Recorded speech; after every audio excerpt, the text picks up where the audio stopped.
إلهي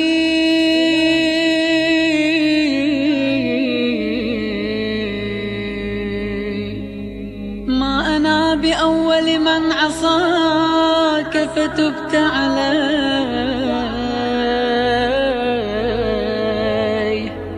وتعرض لمعروفك فجدت علي يا مجيب المضطر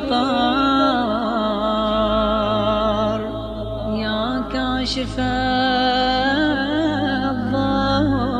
الضار يا عظيم البر.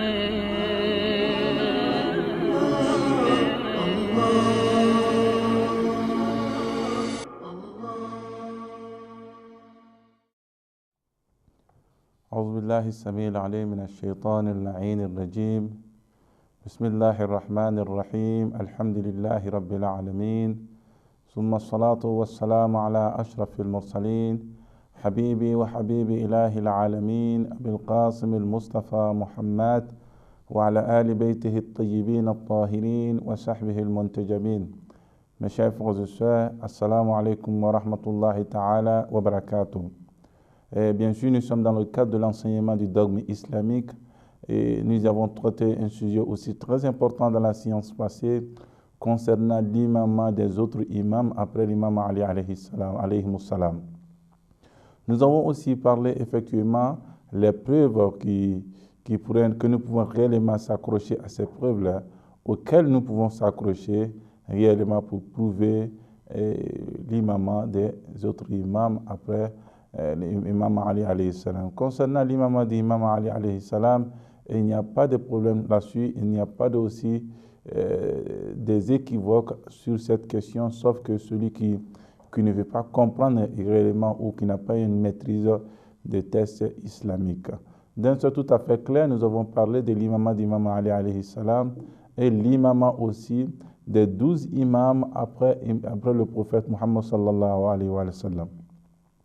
Donc, il est important, nous avons essayé de citer quelques exemples et des preuves dans les textes islamiques. Je vais parler de hadith et la tradition du prophète Muhammad sallallahu alayhi wa sallam. Et vous allez trouver que dans un hadith, il dit que cette religion ne peut pas atteindre réellement sa puissance réelle, sa croissance réelle, sauf les 12 imams qui vont venir l'un après l'autre. C'est ce qui est très important, mes chers frères, que nous puissions comprendre que la succession des imams l'un de l'autre, et c'est ce qui va donner réellement la force à cet islam que le prophète nous a donné, et c'est ce qui va donner, et il va essayer de vivifier cette foi qui est en nous avec les imams et les 12 imams. Il est difficile, mes chers frères et sœurs, que notre foi puisse s'accroître réellement avec effectivement l'avènement des imams l'un après l'autre, la présence des imams en nous l'un après l'autre jusqu'à nos jours, mes chers frères, sans pourtant connaître l'imam de notre temps. Il est important, mes chers frères, qu'on puisse poser cette question de revenir sur notre propre conscience pour mieux comprendre réellement qu'est-ce qui veut dire l'imam et qui est alors mon imam. Et c'est ce que nous avons essayé de signifier. Si vous vous rappelez, mes chers frères et sœurs, dans un hadith prophétique, le prophète nous dit, sallallahu alayhi wa sallam, que Allah fait salut sur lui et sur sa sainte famille, et que nous avons dit que le prophète nous dit, man mata wa lam ya'rif imam zamanihi mata maytatan jahiliya.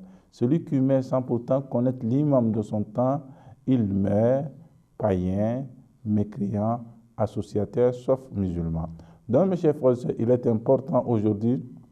C'est comme si notre foi, elle a un plié. Le plié de cette foi, ce n'est rien d'autre que la croyance, mes chers frères et sœurs, à l'imam, au successeur du prophète Muhammad sallallahu alayhi wa sallam. Et c'est ce que le prophète a dit encore. Il a dit cela, « Awwaluhum Ali wa akhiruhum al-Mahdi ». Il a dit que le premier d'entre eux n'est rien d'autre que Imam Ali alayhi salam et le dernier est Imam Mahdi. Donc, mes chers frères et sœurs, c'est tout à fait clair.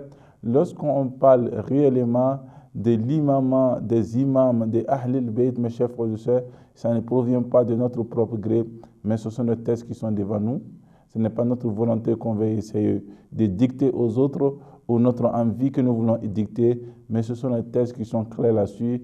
Et j'espère bien que le téléspectateur et ceux qui nous regardent vont essayer vraiment de faire plus de précisions dans tout ce qu'ils vont entendre de nous et essayer de faire une recherche aussi très approfondie pour pouvoir mieux comprendre ces sujets, parce que le sujet de l'imam est lié, mes chers frères et sœurs, à notre foi directement. Donc, il est important que nous puissions s'y intéresser.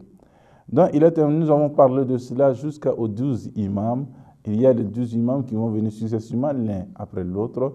Et vous allez trouver que Yanabi al-Mawadda, il a essayé de citer même les 12 imams, étant bien un sunnite qui n'était pas un chiite, mais un sunnite hanafite.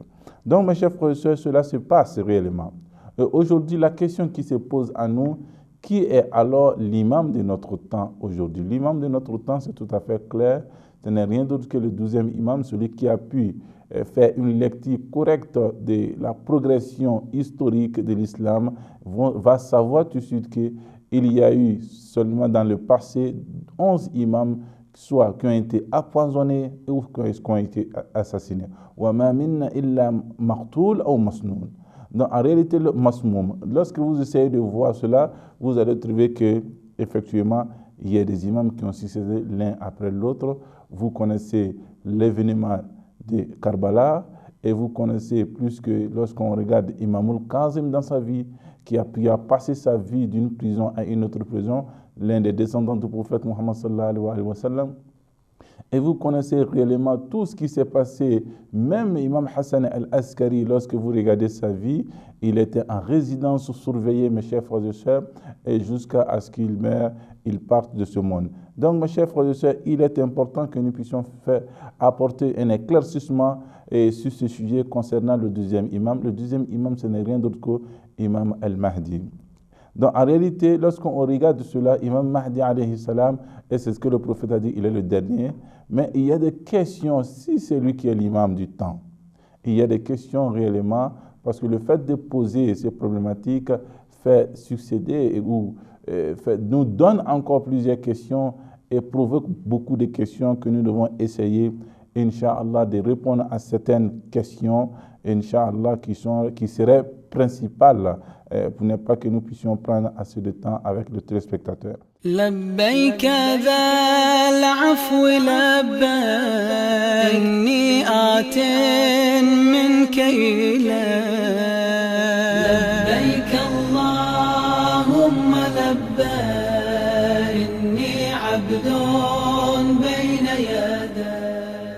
Donc, mes chers frères et sœurs, lorsque vous essayez de voir cela, l'imam al-Mahdi, il est le 12e imam. Donc, la succession est venue à partir d'Imam Ali jusqu'à Imam Mahdi, que son père est Imam al-Hassan al-Askari. Donc, il est né en 255. Donc, mes chers frères et sœurs, vous savez, Hijr. Donc, il est né en 255. Son père est Imam Hassan al-Askari et sa mère est Narjas. Donc, mes chers frères et sœurs, il est clair que nous avons un imam. Allah subhanahu wa ta'ala nous a pas laissé dans ce monde sans pourtant nous donner un imam. Donc, en réalité, après la naissance de l'imam, je crois bien, si j'ai une bonne mémoire, après 10 ans, il y a eu effectivement cette succession, cette occultation, parce que Allah subhanahu wa ta'ala s'est manifesté garant réellement de pouvoir sauvegarder la vie de cet imam-là, parce que l'histoire nous dit que tous les imams qui ont précédé l'imam al-Mahdi, ajalallahu ta'ala farajahu sharif, soit ont été assassinés ou soit ont été empoisonnés. Donc Allah s'est porté garant de pouvoir quand même sauver et protéger cet imam-là. Donc la protection divine d'Allah subhanahu wa ta'ala, il y a un sujet qui vient en réalité que nous devons réellement traiter si Allah subhanahu wa ta'ala nous accorde assez de temps, l'occultation al-ghaiba. Donc Allah subhanahu wa ta'ala de pouvoir garder bien cet imam dans les meilleures conditions, il a essayé de provoquer réellement pour l'imam, il a essayé d'ouvrir encore un moment réellement profitable à l'imam, et c'est ce que nous appelons al-ghaiba, l'occultation. L'imam a été occulté à nos yeux, nous ne le voyons pas par la grâce d'Allah subhanahu wa ta'ala. Cela n'est pas étonnant. Allah subhanahu wa ta'ala, inna Allah ala kulli shay'in qadir. Parce que nous avons aussi des créatures qui vivent avec nous, mes chers frères et sœurs, mais que nous ne les voyons pas. Et ça fait partie de la grandeur d'Allah subhanahu wa ta'ala et la puissance divine. Et derrière cela, il est rentré dans l'occultation. Donc l'occultation, cette occultation se divise en deux parties. Il y a la première partie qu'on appelle l'occultation mineure et l'occultation majeure. L'occultation mineure, après sa naissance à 255 ans, donc Imam Mahdi alayhi salam, il est rentré dans l'occultation, je crois bien, en 260. Vous voyez, 55 et 60, 5 ans après sa naissance, il est rentré dans l'occultation et jusqu'à 328, 329 Hijr. Donc l'occultation a tellement pris ce temps-là, mes chers frères et sœurs, si nous voulons essayer de compter réellement, de dénombrer réellement les années qu'il a fait dans la petite ou la mineure, l'occultation mineure, ça s'évalue, mes chers frères et sœurs, à 70 ans. Et lorsque vous essayez de voir cela, mes chers frères et sœurs, il a passé cette occultation avec effectivement en contact indirect avec la population, parce qu'un imam doit toujours rester en contact avec sa population pour pouvoir mieux les guider. Parce que lorsque vous regardez la naissance miraculeuse des Sahib al-Zaman, et vraiment c'était beaucoup étonnant pour cette personne, même sa personne, ce n'est pas tout le monde qui a eu cette occasion de le voir, parce que Allah subhanahu wa ta'ala voulait le protéger et protéger aussi Ahlul Bayt et l'enseignement de Dieu. Donc, mes chers frères et sœurs, il y a la première occultation, nous avons aussi la grande occultation ou l'occultation majeure. Al-Ghaybatul Kubra. Nous avons cela et c'est ce qui a commencé à partir de 329, mes chers frères et sœurs, jusqu'à nos jours, Imam est dans la grande la grande occultation et occultation majeure, si on peut s'exprimer ainsi. Donc, pour être en contact, mes chers frères et sœurs, avec la population, avec la communauté musulmane, Imam Mahdi alayhi salam, il avait essayé de nommer certaines personnes qu'on pouvait appeler réellement des ambassadeurs, si je peux m'exprimer ainsi, des représentants de l'imam dans la communauté, dans les chiites, dans la communauté chiite qui vivait dans ce temps-là. Il a choisi 4 personnes et c'est ce que nous appelons un Nouab al-Arba, c'est-à-dire que les 4 personnes qui ont pu réellement représenter imam dans la communauté chiite ou dans la communauté musulmane, et c'était ces 4 personnes-là qui étaient l'intermédiaire entre l'imam et la communauté. Et il y a cette première personne qu'on appelle Othman bin Saïd Amri. Il était aussi, lui, il était le premier représentant d'imam dans la communauté et essayait de guider les affaires des musulmans par la diction réellement et les ordres d'imam, mais de façon indirecte. Il y a aussi Mohammed bin Othman, et lui aussi, il était effectivement quelqu'un aussi qui s'intéressait à cette tâche et de pouvoir véhiculer le message de l'imam à la communauté. Il y avait aussi Hussein bin Ruh Noubakhti, lui aussi, il faisait la 3e personne, et le 4e était Ali ibn Muhammad Samri. Donc en réalité, vous allez trouver ces 4 personnes, ce sont eux-là successivement, pas dans le même moment, mais successivement, si l'un meurt, l'autre prend sa place pour continuer la relève. Donc en réalité, c'est ce qui s'est passé pour les musulmans dans ce temps, et il y avait un contact, mais un contact indirect après l'occultation des Sahib al-Zaman. Donc mes chers frères et sœurs, c'est tout à fait clair lorsqu'on parle de Sahib al-Zaman, il y a trop de confusion qui tourne dans la tête de certaines personnes, des questions qui se tournent dans la tête concernant l'occultation. L'occultation, oui, réellement, mes chers frères et sœurs, vous allez comprendre que pourquoi Allah subhanahu wa ta'ala a fait cette occultation. L'occultation, il y a toujours un but. Dieu, il est sage lorsqu'il pose un acte. Cet acte est plein de sagesse. Donc l'occultation faisant partie des actes d'Allah subhanahu wa ta'ala, dont nous considérons réellement qu'il y avait des sagesses que jusqu'à maintenant que nous n'avons pas compris réellement. Mais on peut essayer de se référer, mes chers frères et sœurs, aux hadiths que les imams ont essayé de dire et de faire une étude de ces hadiths. Nous pouvons retrouver certains points dans ce hadith-là. Et vous pouvez trouver que pourquoi Allah subhanahu wa ta'ala a décidé de faire rentrer imam ou d'obliger l'imam à rentrer dans l'occultation. Il y a le premier point, c'est que c'est-à-dire que lorsqu'on parle de l'examen, de la conscience de musulmans, il y a cela qu'il a essayé il va essayer par cette occultation d'examiner les musulmans. Parce qu'il a dit ceux qui croient réellement à l'invisible. Donc l'invisible, ce n'est pas seulement Dieu, mais ça englobe aussi, ça rafferme aussi al-ghaybatul kubra des imams et l'occultation majeure de l'imam. Il y a aussi, effectivement, par peur qu'il ne soit pas assassiné comme ses grands-parents, et son père et ses grands-parents, mes chers frères et sœurs, ça fut une tradition pour les rois de ce temps qui s'est autoproclamé étant bien les khalifes et les musulmans, qui avaient pour objectif seulement que d'assassiner les imams. C'est ce que je pouvais m'exprimer ainsi. Donc Allah subhanahu wa ta'ala, il a dit comme ça que j'ai peur que je sois assassiné. Cette peur, réellement, il y a eu des questions qui ont été posées. Pourquoi l'imam a peur qu'il soit assassiné? Donc nous disons que l'imam n'a pas peur qu'il soit assassiné de la mort, non. Il a peur qu'il soit assassiné de ne pas accomplir les preuves d'Allah subhanahu wa ta'ala. Mais Allah subhanahu wa ta'ala, l'occultation n'est pas dans la main de l'imam et l'occultation est dans la main d'Allah subhanahu wa ta'ala. Donc vous devez comprendre réellement cette question dans ce sens-là. Il y a aussi effectivement de secrets que nous ne pouvons pas comprendre.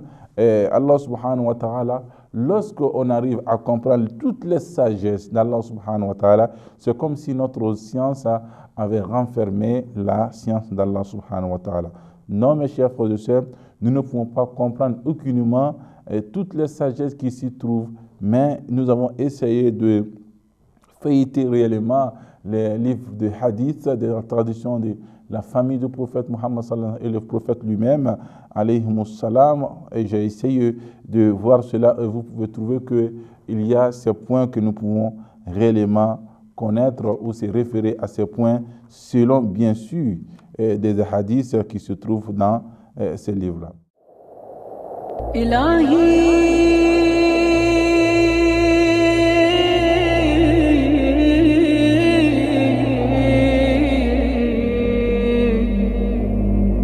كان الندم على الذنب توبة فإني وعزتك من النادمين.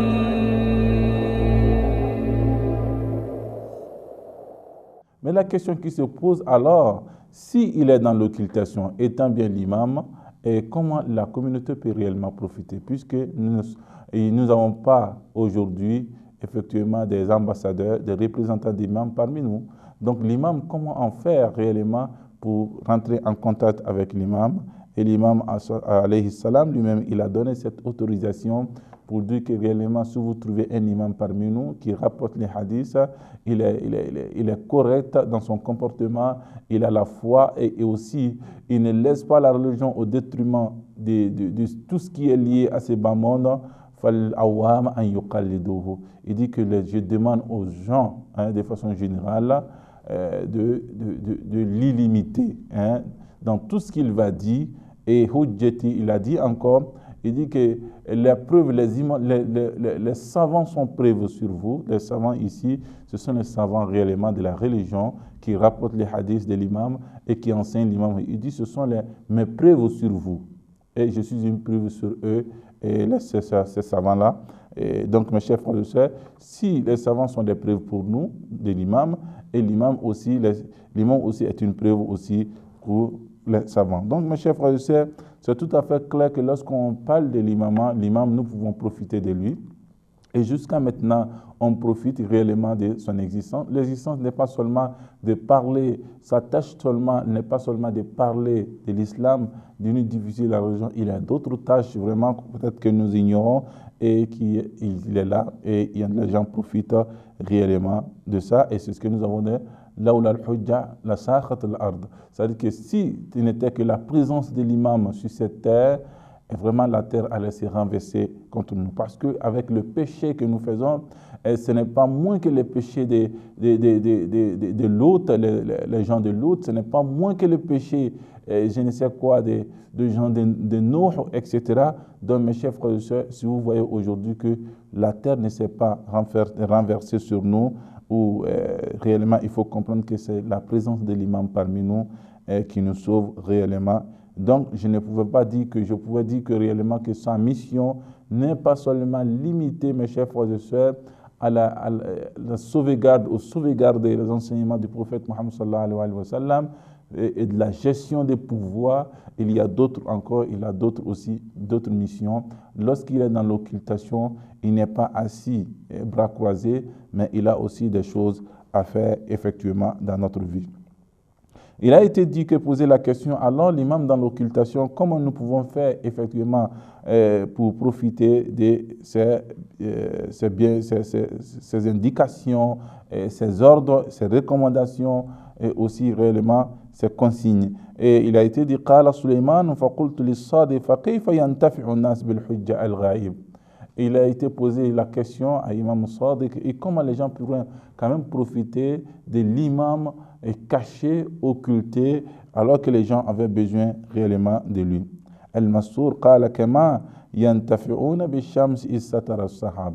Il dit, vous voyez le soleil, lorsqu'il n'y a pas de nuage, nous profitons du soleil directement avec la lumière du soleil. Mais s'il y a le nuage, est-ce que nous ne profitons pas? Nous profitons encore de plus du soleil, mais le profit est différent de l'autre. Mes chers frères et sœurs, l'imam est de tel, effectivement, lorsque l'imam parle, Imam Sadr parle ici, c'est pour vous dire que sa tâche n'est pas seulement limitée à ce que nous croyons, effectivement, sa tâche aussi dépasse ce que nous croyons en ce qui concerne le fait de diffuser le message du prophète Mohammed sallallahu alayhi wa sallam et aussi enseigner au clair les enseignements du prophète Mohammed sallallahu alayhi wa sallam et aussi sauvegarder l'islam et les principes de l'islam pour ne pas que ces principes-là soient altérés par les malveillants. Donc, mes chers frères et sœurs,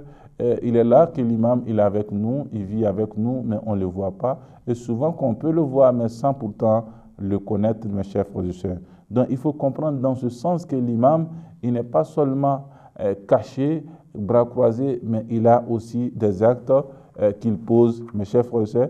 Donc, nous ne pouvons pas comprendre aussi. Et aujourd'hui, Inch'Allah, mes chers frères et sœurs, nous avons compris que l'imam, il y a un deuxième imam qui existe, qui est Imam Mahdi, qui est né, il est avec nous. Mais la question qui se pose réellement, il est né depuis 255 Hijr jusqu'à nos jours, mes chers frères et sœurs, plus de 10 siècles. Donc, comment cela peut être possible? Inch'Allah, mes chers frères et sœurs, dans l'émission prochaine, nous allons parler de sa longévité et comment cela est possible et aussi la condition de son apparition. Il doit apparaître parce que les hadiths nous en parlent, que ce soit des hadiths sunnites et des hadiths chiites qui parlent de l'apparition de l'imam et cette apparition vient après l'occultation. Mes chers frères et sœurs, et sur ce, je vous remercie et je vous dis assalamu alaikum wa rahmatullahi ta'ala wa barakatuh.